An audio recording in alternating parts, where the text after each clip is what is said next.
All right, should be live. All right, folks. So with this, um, so what type of problems? So the types of problems from sections 5.2 and 5.3 are something like this. So it's either the area under a curve, something like this, rotated above the x-axis. So you get this type of volume over here. So either you have this kind of volume, or something like that rotated. Let's say something like that rotated above the y-axis. So you get this kind of curve here. All right, so let me just do that sketch that quickly. So there we go. So this is these are the types of curves that you would get. And over here you get the volume in between, while here you get the volume all over here. Now, in order to not confuse anybody, so this is from 5.2, this is from 5.3. In order to not confuse anybody, I will say this. So I will make this picture glued to the y-axis, and in that case, it's just simply a rotation about the y-axis. So whichever of these methods you remember, and I encourage you to study both methods, whichever of these methods you remember, that should work. So now remember that the volume in the first case here is, let's say this is A and this is B. So A and B are always the end points here. So this is A and this is B here. The volume over here is integral from A to B, pi times f of x squared dx. While the volume over here in the second case, and I want you to remember this as well. Now, some people, folks, if you want to take notes and you can bring those with you on the test, I allow you to do these sort of things, to grab the notes and know the formula for the test, because I won't ask a formula. And this is something that, again, I don't really care if you know it or not for calculus 2. It's not important there. So in calculus 3, you learn something that's much better, and you can compare with this one, and you can see how nice things kind of shape up there. But you know, these two formulas, just know how to differentiate between them, because they do different things.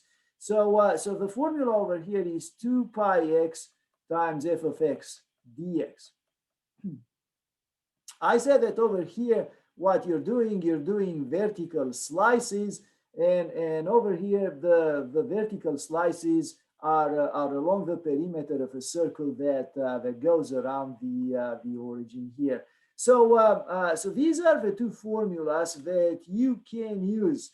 Now, in some cases, there would be cases, and I will put such a problem, where you can use either formula and you will get the same result. It's just that, remember the difference between these two formulas: one rotates about the x-axis, the other one, the one in 5.3, rotates about the y-axis. So that's how they are different. But as we said in class, if you at any point in time you are confused about a problem where you rotate about the y-axis, for example, you can always change the problem, change every letter x, replace that with a y, and replace every letter y with a letter x in the problem, everywhere in the problem, and you fall over the previous type of the question. So so if you want to change the questions from 5.3 into questions from 5.2, you just switch x and y here, and you are going to get a problem where you rotate over here, you rotated about the y-axis, and over here you are going to rotate about the x-axis. So so that's kind of how these go. And again, with this, so this is just a review. I'm not going to do specific problems. We already did problems like this, and I don't want to waste too much time with this. So this is just so everybody kind of have them, summarized nicely here. Um, the next thing that I'm going to do, and this is really the last thing that I'm going to do in this lesson from this book. The rest of it, again, you are going to do in Calculus 2 if you take Calculus 2. I am going to do the notion of work. And for work, as I was telling you, so let's discuss the notion of work here. That is, it's going to be a very short lesson. It's mostly for those folks who take physics, who will take physics. So in 5.4, the notion of work. And the notion of work is relatively simple, easy to understand. So, so what is the work? Let's say you're pushing a cart at the grocery store, right? So you're pushing that with a constant force F, and this is how they denote forces in physics with kind of the arrow type notation, just to point out that it's a vector, if you want, they call it in physics. So you push this car to the force F, constant force F, right? When you go to grocery, and you go some distance. Let's say the distance is d. And in physics, you learn that the work done by you pushing the cart is the distance times whatever the force is. So I'm gonna use the numerical value of it. The force is assumed to go in a certain direction. So so I don't need to in this direction, straight line direction. So I don't need to worry about vector things and stuff like that. So so this is what they do in physics. They denote it, but they define the work by the force times the distance. And that should be sufficient if you have a constant force. Now, however, in math, and in physics too, the problem could be that when you're pushing this cart, maybe at the grocery store, right? So maybe you have to kind of slow down because there's some kids running around, or maybe you want to go a little faster because you see something in an aisle in the grocery store where there's an item that you have a last item there that you need. So so you want to grab it as soon as possible. So in some cases, the force varies. Now, another example where the force varies is the force when you push let's say a spring. So so this kind of situation here is when you have a spring, and I'll explain you quickly here what happens with this spring. Let's say this is your car tire. This is your car. This is called the suspension spring. So, so your car constantly presses down against this spring, and the spring is connected to the car tire. This is, as you can see, this is the exact same situation as here, where there is a force pressing down, and the force is the weight of a car. There is a force pressing down, but the force is pressing down has some resistance from the spring, right? So if you drive a small car, then the springs are good and the car is small. So so it's very smooth the drive if you drive on a highway that doesn't have obstacles and things like that, or holes in the road or stuff like that. However, if you drive a truck and you drive the similar type of distance, but on a country road with holes in the ground and things like that, you will see that the spring is, the jump is a bit bigger there with the spring. The weight is slightly different and stuff. And there is pressure on the spring, So, so this spring will do some work. and the work done by this spring has to be calculated and was calculated by some engineer that figured out, we don't want this spring to do more than this type of work because that will destroy the spring, and then your car will not have that smooth ride, so it will it will be really bad on the tires as well. So the work is again the distance times the force, but the point is that the force here is variable. So the force is influenced by the fact that the spring also pushes up. The spring has some, is fairly strong. If you saw the springs for cars, the suspension springs, they're very thick and very strong, kind of round coils.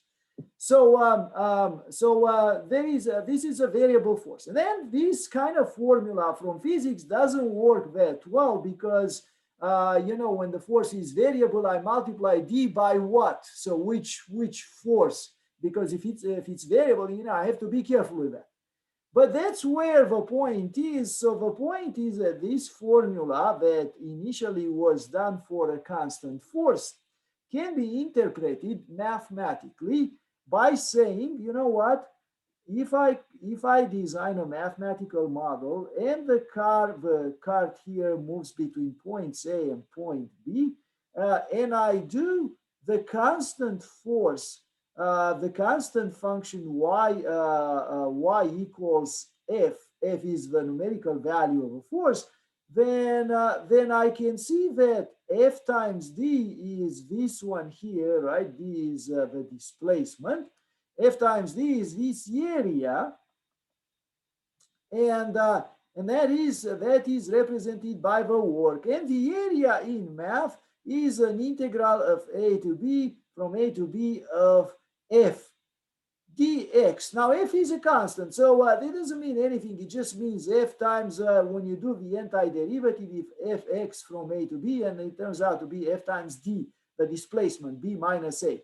But this can nicely be generalized to the example over here where you have a variable force, and over there, if the displacement is, let's say, from this, the displacement is this much here for the suspension arc, then suspension spring. So the work is also going to be calculated with an integral from let's say also from A to B. This would be A, this would be B, or the other way around, of f of x dx. So f could be variable, and I am just going to integrate whatever values f has, between A and B, and that is going to be the work done by a variable force. So this is the formula for work that we learned here. Work equals integral from A to B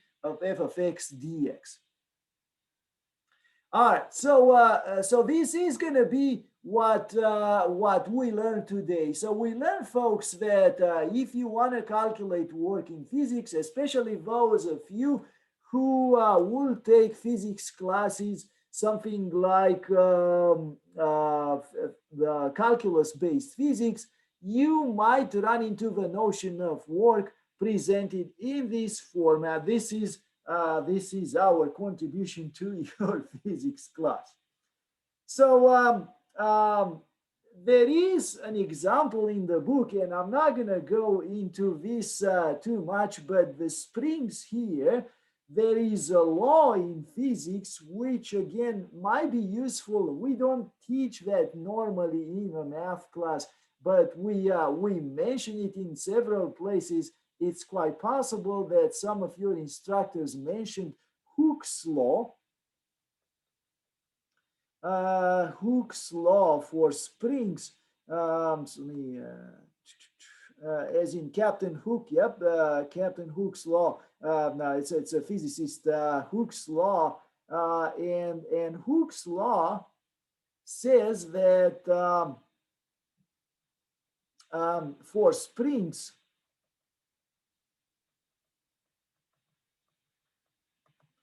says that that the force that's acting to compress the spring by a distance of x is equal to k times x. So F force compressing the spring by a distance of x, x inches, or x, usually it's measured in inches, x inches, is a constant times x. Now, Hooke's law is very important. So if I have this spring here, folks, and at equilibrium without any sort of weight, is here, and then I stretch it by so if I at equilibrium is there, so let me just do that, and then I stretch it and I push it down. I bring it, I pull it down all the way over here. So for this displacement, I have to act with a force, and the force is going to be k times, this is the displacement, so this much is the displacement, that's x, k times x. So that's going to be the size of the force that I need to apply to press to extend the spring by x inches.